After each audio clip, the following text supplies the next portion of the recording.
আসসালামু আলাইকুম গাইস, আপনারা দেখবেন আজ নতুন একটা রেসিপি আলুর কুলচা কিভাবে বানায়। পুরো ভিডিও দেখতে তাহলে থাকবেন এবং এই ভিডিওগুলো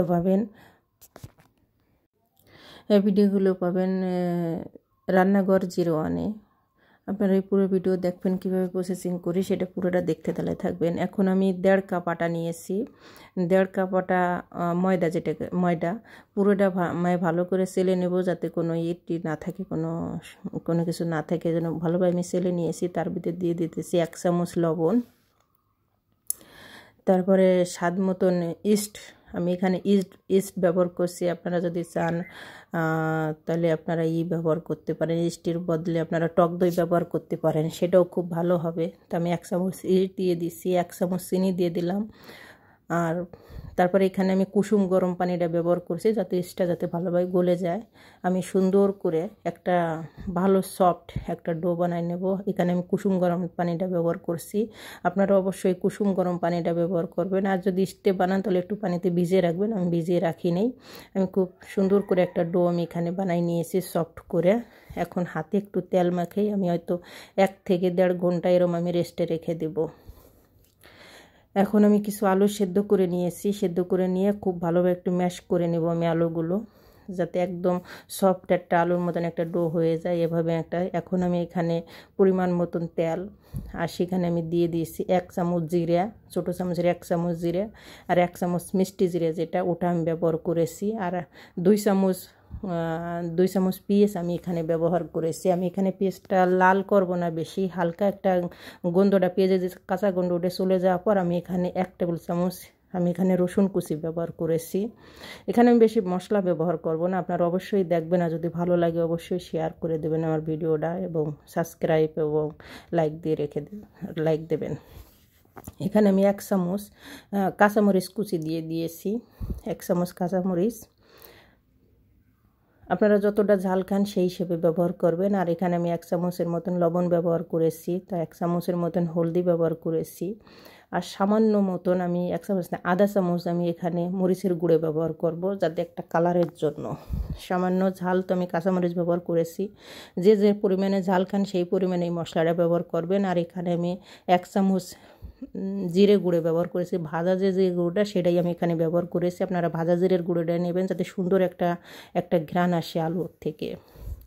এখন এখানে আমি আলু আমি সেদ্ধ করে রেখেছিলাম, হালকা ম্যাশ করেছিলাম, সেই আলুগুলো এখানে আমি দিয়ে দিয়েছি। সুন্দর করে আমি ভেজে নেব, যত সময় ভালো একটা ঘ্রাণ যত সময় বের না হবে তত সময় পর্যন্ত আমি একদম পুরোটাই ম্যাশ করে একটা ভর্তা টাইপের বানাই নেব, একদম সফট করে। ভালোভাবে ম্যাশ করার জন্য চেষ্টা করবেন আলুগুলো, যাতে একদম নরম একদম ম্যাশ হয়ে যায়, একটা ভর্তা টাইপের বানানো হয়ে যায়।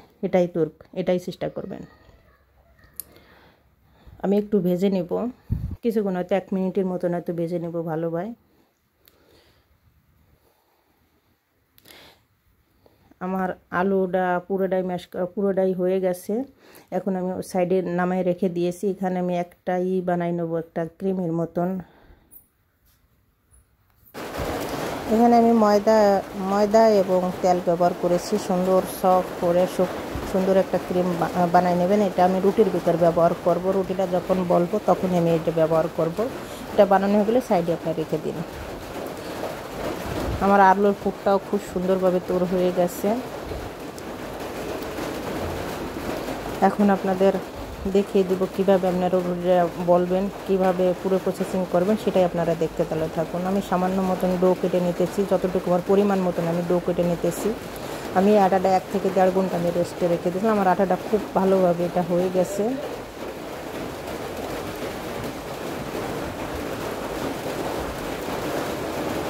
দেখুন আমি কিভাবে বলতেছি। আর এই যে ক্রিমটা যে আমি বানিয়ে রেখে দিয়েছিলাম ভিতরে দেওয়ার জন্য রুটির ভিতরে, সেটাই আপনারা দেখুন আমি কীভাবে দিই। আমি একটা ডো কেটে নিয়েছি পরিমাণ মতন। এখন আমি রুটিটা বেলবো। দেখুন আপনারা কীভাবে রুটিটা বেলাতে সবাই পারে। দেখুন আপনারা কীভাবে বেলি আমি, আর কীভাবে ফুটটা দিই ভিতরে, সেটা আপনারা পুরো প্রসেসিং দেখুন।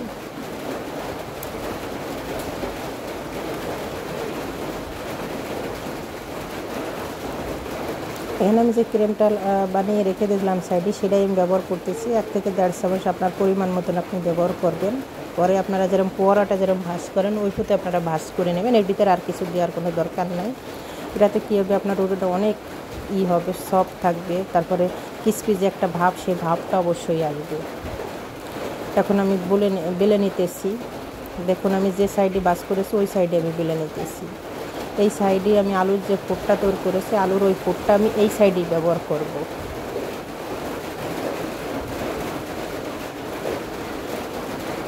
এখন পরিমাণ মতন আমি আলুর যে পুরটা বানিয়ে রেখেছিলাম সেটাই আমি এখানে ব্যবহার করতেছি। 1 চামচের মতন বা 1.5 চামচ, যেটাই আমার প্রয়োজন ততটুকু আমি ব্যবহার করতেছি। আপনারাও পরিমাণ মতন ব্যবহার করবেন।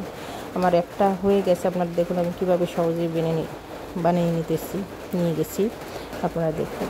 এখন আমি এটা সাইডে রেখে দিতেছি। আপনাদের সুবিধার জন্য আমি আরেকটা দেখাই দিতেছি।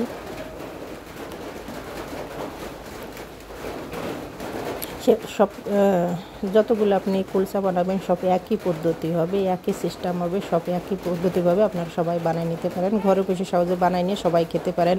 মানুষই বাইরে যায় রেস্টুরেন্টে খাওয়ার জন্য, এটা আপনারা সহজে বানিয়ে নিতে পারবেন। যদি কিছু উপকরণ, অল্প কিছু উপকরণ হলে আপনি এটা বানিয়ে নিতে পারেন। আশা করি সবার কাছে নিয়ে ভালো লাগবে। আপনাদের সুবিধার জন্য আমি সেটা হয়তো আরেকটা যে বানিয়ে দেখিয়ে দিলাম যে কীভাবে বানাই, কীভাবে। এখানে আমি উপরে কালো জিরে ব্যবহার করেছি, যেটা কালো জিরে ওটাই আমি ব্যবহার করেছি। আপনারা দেখলেন কালো জিরে ব্যবহার করা যায়, জিরে ব্যবহার করা যায়, আপনারা ধনের পাতা সেটাও ব্যবহার করবেন, কিন্তু আমি ধনের পাতা ব্যবহার করিনি, আমি কালো জিরে এটাই ব্যবহার করেছি।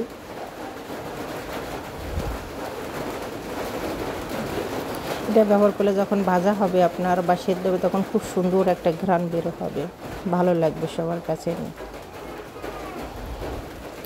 আমি যে পথে বাসায় তৈরি করি সে পথে আমি প্রায় তৈরি করি, এ পথে আপনাদের দেখাই দিচ্ছি। এখানে একটা জিনিস, এখানে আপনারা তেল ব্যবহার করে, এটা আপনার সেদ্ধ করা লাগবে না, ভাজা লাগবে না, এটা পানি দিয়ে আপনার সেদ্ধ করে নিতে হবে। নিচের পাশটা এখানে পানি ব্যবহার করতে হবে।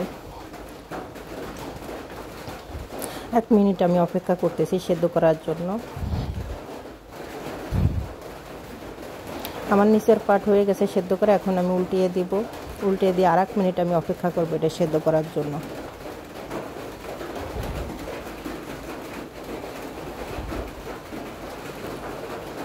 আমার এটা সেদ্ধ করা হয়ে গেছে।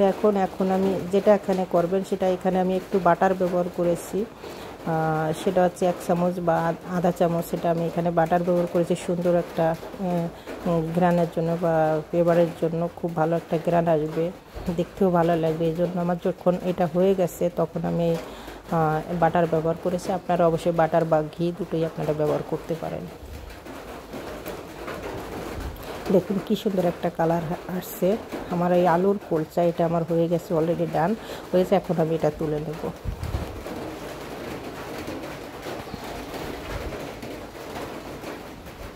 আপনারা খুব ভালো করে ভেজে নেবেন, যখন একটু তেলটা দেবেন উপর পিঠে নিচের পিঠে ভালো করে ভেজে নেবেন, সুন্দর একটা কালারের জন্য অপেক্ষা করবেন।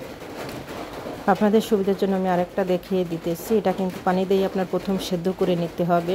পানি দিয়ে আপনার সেদ্ধ করে নেওয়ার পরে যখন হয়ে যাবে তখন 2 কুটি আপনি ঘি বা বাটার যে কোনো একটা আপনি ব্যবহার করতে পারেন, সামান্য পরিমাণ, আপনার ভালো লাগার জন্য, ভালো একটা ঘ্রাণ আসার জন্য।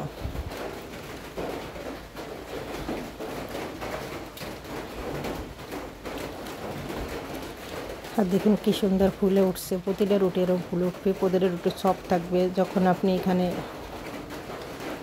বাটারটা ব্যবহার করবেন ভালো সুন্দর একটা ঘ্রাণ আসবে।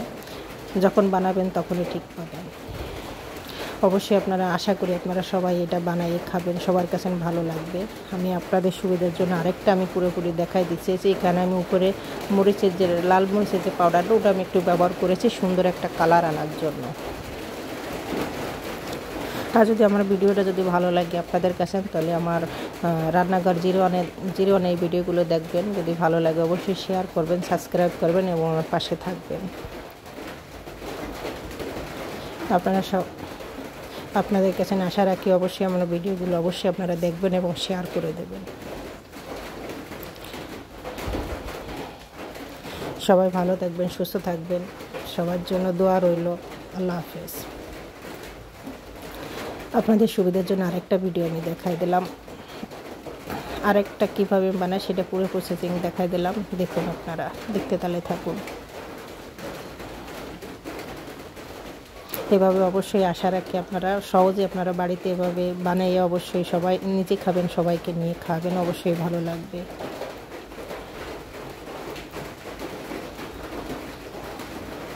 ভালো থাকবেন। আল্লাহ হাফেজ সবার জন্য।